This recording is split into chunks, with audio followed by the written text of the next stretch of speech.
स्वागत है आपका। आप देख रहे हैं कमोडिटी 360। मैं हूं मनीषा गुप्ता और देश में डीएपी यानी डाई अमोनिया फॉस्फेट की कमी हो रही है। रबी सीजन की बुआई कुछ ही दिनों में शुरू हो जाएगी, लेकिन मांग होने के बावजूद भी किसानों को पूरी सप्लाई नहीं मिल रही है। परेशानी की बात यह है कि ऐसा लगातार दूसरे साल है, तो आगे जाकर क्या निकाल रह सकता है इसमें, इस पर चर्चा करेंगे। हमारे साथ हैं former union agri secretary Siraj Hussain. Siraj ji नमस्कार। और क्लियरली फर्टिलाइजर एक ऐसी स्टोरी है जहां पर लगातार हम कुछ ना कुछ इश्यूज प्रॉब्लम्स आता हुआ देखते रहते हैं, और डैप की जो हेडलाइंस निकल के आ रही हैं, आपको क्या लगता है कितनी बड़ी कंसर्न है ये? नहीं, देखिए इस वक़्त किसानों के लिए बहुत बड़ी कंसर्न है और हम समझते हैं सरकार के लिए भी बहुत बड़ी कंसर्न है, क्योंकि कई सालों से गवर्नमेंट की ये कोशिश रही है कि यूरिया का कंज़म्पशन कुछ स्टेट्स में जहाँ एक्सेसिव है वहाँ कम हो और फॉस्फेटिक और पोटैशिक फर्टिलाइज़र का कंज़म्पशन ज़्यादा हो। लेकिन हो ये रहा है कि ग्लोबल प्राइसेज़ हायर होने की वजह से प्राइवेट कंपनीज़ डीएपी का इम्पोर्ट नहीं कर पा रही थी, और उसकी वजह ये है कि जो सब्सिडी गवर्नमेंट ने अनाउंस करी थी 21,911 रुपए पर टन, वो अ, नाकाफ़ी थी। हम्म। तो अब आगे जाकर अब इसका क्या सोल्यूशन बनता हुआ देखते हैं आप? आपको लगता है अभी तक कुछ सिचुएशन यहाँ पर बेहतर हो जाएगी? देखिए पर टन करीब-करीब 6,000 रुपए का लॉस हो रहा था। जो रिटेल प्राइस है 27,000 रुपए पर टन, और जो सब्सिडी है, जैसा कि मैंने बताया। फिर जी। गवर्नमेंट ने अभी इसी महीने या शायद पिछले महीने एक एडिशनल पैकेज अनाउंस किया, 3,500 रुपए पर टन का। उसके बावजूद 2,500 रुपए पर टन का लॉस है। तो अब ये बहुत जल्दी में ये लॉस कैसे पूरा होगा, मैं नहीं कह सकता। लेकिन फिर भी अगर जो फर्टिलाइज़र कंपनीज़ हैं, गवर्नमेंट की कंपनीज़ हैं, प्राइवेट सेक्टर कंपनीज़ हैं, वो अगर कोशिश करें तो ये आ सकता है, चाइना से आ सकता है या और कहीं से, कनाडा से आने में तो ज़्यादा वक़्त लगेगा। तो इस वक़्त ये सिचुएशन थोड़ी-सी मैं कहूँगा अनफॉर्च्यूनेट है। हम्म। सिराज जी, हमने कई पिछले कुछ समय से ऑफकोर्स फर्टिलाइजर को लेकर काफी कुछ देखने को मिल रहा है, जिस तरह का मिक्स है इंडिया में एज ऑफ नाउ। कैसे देखते हैं आप उसे, और आपको लगता है कि एक लॉन्ग टर्म पॉलिसी की जरूरत यहाँ पर भी है? इवन एज सरकार की तरफ से काफी इंसेंटिव, सब्सिडीज और पॉलिसी मेजर्स यहाँ पर हमने आता हुआ देखा है, लेकिन प्रॉब्लम एट लार्ज अभी भी है। देखिए, बहुत सालों से गवर्नमेंट की ये कोशिश रही है कि यूरिया पे सब्सिडी किसी तरह कम हो जाए या यूरिया का कंजम्पशन कम हो जाए। उसकी वजह से गवर्नमेंट ने 50 किलो के यूरिया के बैग को पहले 45 किलो किया, फिर उसकी नीम कोटिंग कराई कि किसी तरह यूरिया का कंजम्पशन कम हो जाए, लेकिन वो नहीं हो पाया। डीबीटी के बारे में बहुत बातचीत होती रहती है, वो नहीं हो पाया क्योंकि इस पे कोई पॉलिटिकल कंसेंसस बनाना आसान नहीं है। आप जानती हैं कि सेंटर और स्टेट्स के बीच में जो बातचीत है वो तकरीबन ब्रोकन है। तो इस पे कोई कंसेंसस नहीं बन पाया, और पिछले साल में बहुत ज़्यादा सब्सिडी फर्टिलाइज़र पे दी गई। करीब-करीब 2 ट्रिलियन रुपीस की सब्सिडी दी गई। इस साल बजट एस्टीमेट सिर्फ 1.6 ट्रिलियन का है।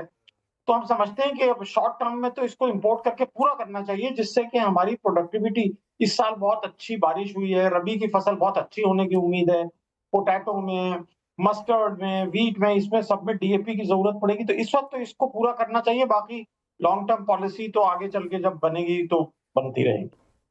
राइट। सिराज जी, ये तो डीएपी की बात हुई, लेकिन जो पूरा पिछले 2-3 दिन से सारी कॉन्वर्सेशन होलसेल के भाव गिरने और रिटेल के नहीं गिरने पर है, आप उसे कैसे देखते हैं? क्योंकि हमने ये सिनेरियो चावल में प्ले होता हुआ देखा था, इवन एज चावल ज़्यादा था और यहाँ पर था, उसके बावजूद भी हमने रिटेल में स्पेशली बासमती में उसे पास ऑन होते हुए नहीं देखा।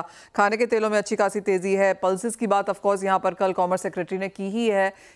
हम बार बार इसके ऊपर चर्चा भी करते रहे कि कैसे होलसेल में फार्म गेट पे प्राइसेस गिरते हैं लेकिन रिटेल में नहीं गिरते। देखिए, ये एक बहुत बड़ा डिबेट बहुत सालों से है, लेकिन आपके व्यूअर्स को ये भी याद रखना चाहिए कि पिछले साल आप देखिए कि रिटेल के भाव ज़्यादा गिर रहे थे, होलसेल के भाव नहीं गिर रहे। तो ये कभी-कभी सिचुएशन रिवर्स भी हो जाती है। इसकी मेन वजह ये है कि सप्लाई चेन में बहुत सारे प्लेयर्स हैं, और उन प्लेयर्स के होने की वजह से वो इनएफिशिएंट होती हैं। लेकिन जो ऑर्गेनाइज्ड रिटेल है, वो भी हम देखते हैं कि ऐसा नहीं है कि वो बहुत जल्दी बेनिफिट पहुँचा दे कंज्यूमर्स को। जब मौका लगता है प्राइसेस से कुछ फ़ायदा उठाने का, तो ऑर्गेनाइज्ड रिटेल भी उस मौके को छोड़ती नहीं है। हम समझते हम्म। हैं कि गवर्नमेंट जो कोशिश कर रही है, कम से कम मेट्रोपॉलिटन सिटीज़ में भारत आटा, भारत राइस, भारत दाल, कम से कम कुछ बड़े शहरों में, दिल्ली में और चंद शहरों में वो कोशिश हो सकती है कामयाब। लेकिन अल्टीमेटली तो ये एक सप्लाई चेन का इश्यू है, और ये ऐसा नहीं है कि ये बहुत जल्दी से कुछ सॉल्व हो सकता हो।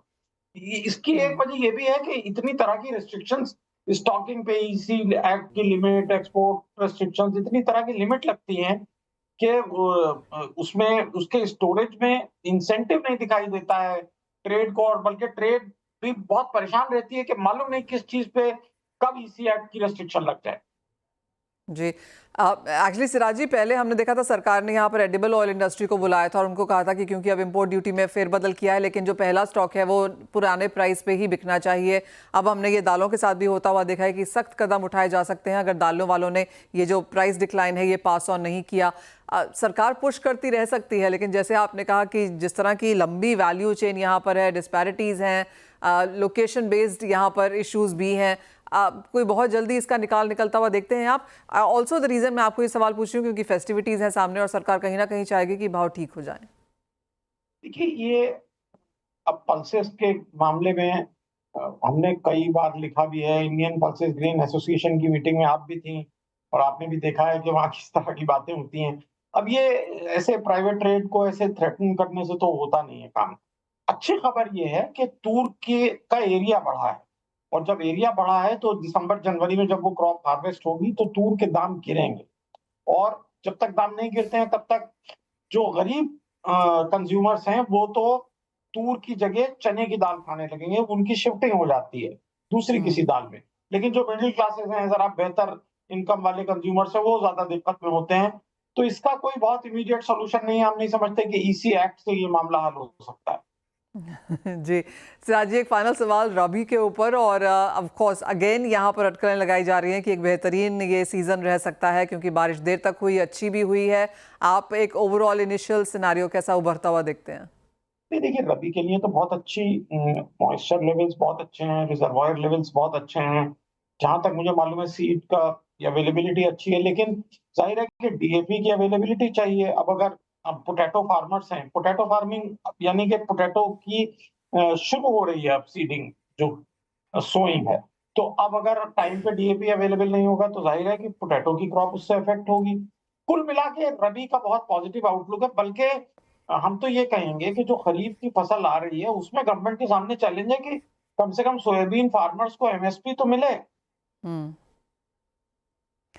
ऑलराइट, तो एक पॉजिटिव स्टेटमेंट के साथ यहाँ पर ये कॉन्वर्सेशन खत्म करेंगे कि रबी में यहाँ पर पानी, रिजर्वॉयर, सीड सबकी अवेलेबिलिटी अच्छी खासी है। ऑफकोर्स डीएपी को लेकर कुछ चिंताएं यहाँ पर ज़रूर हैं। ऑफकोर्स सरकार उसके ऊपर क्या करती है उसके ऊपर नजर रहेगी। सिराज जी, एज ऑलवेज बहुत शुक्रिया साथ जुड़ने के लिए और उन तमाम कॉन्वर्सेशंस पर अपनी राय भी देने के लिए। ये तो बात हुई ओवरऑल